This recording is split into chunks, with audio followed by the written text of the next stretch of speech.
Right, if you live in this community and you pay taxes, come out and vote, decide how your tax dollars get spent. Participatory budgeting gives people real power over real money to make the decisions that affect their lives. It's a democratic process in which ordinary community members directly decide how to spend part of a public budget. Oh, this is different because you're actually voting for where the money is going to be spent instead of allowing them to decide where to spend the money. Who knows better about their community than the people that live in their community? So how does it work? First, people brainstorm ideas. They come together in neighborhood assemblies and start to think of what kinds of projects would they like to see in their neighborhood. Volunteers take people's initial ideas and turn them into real projects.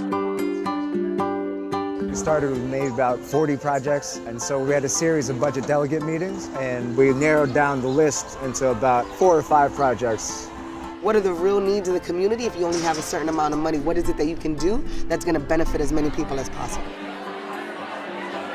We're asking for a projector and 30 Mac laptops. Displays at bus shelters throughout the district, and it will tell people when the next bus is due to arrive. I'm dreaming of new benches, modern benches. Seniors have nowhere to go. People get a taste of making the tough decisions and coming up with things that can be done to improve their community.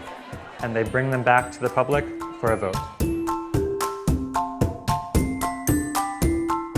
It's a way of validating every voice in our community and saying, you know what, whatever your position is, you live in our community, you have a right to decide, and that me as a representative and government should respond and should listen to that voice. The projects with the most votes get funded. We have the playground improvements at Millbrook Housing. They are then implemented over the next few years, and the following year, the process starts again.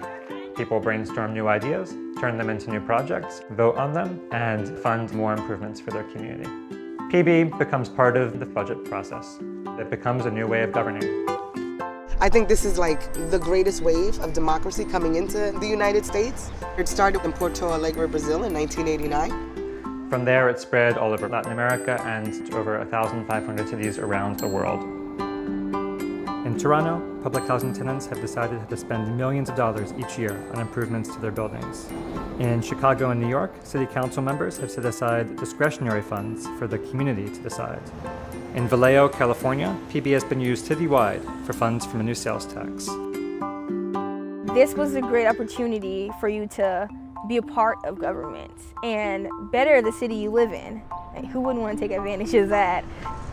We're creating a more educated platform of voters overall. So I think this can only be good for the big project of democracy.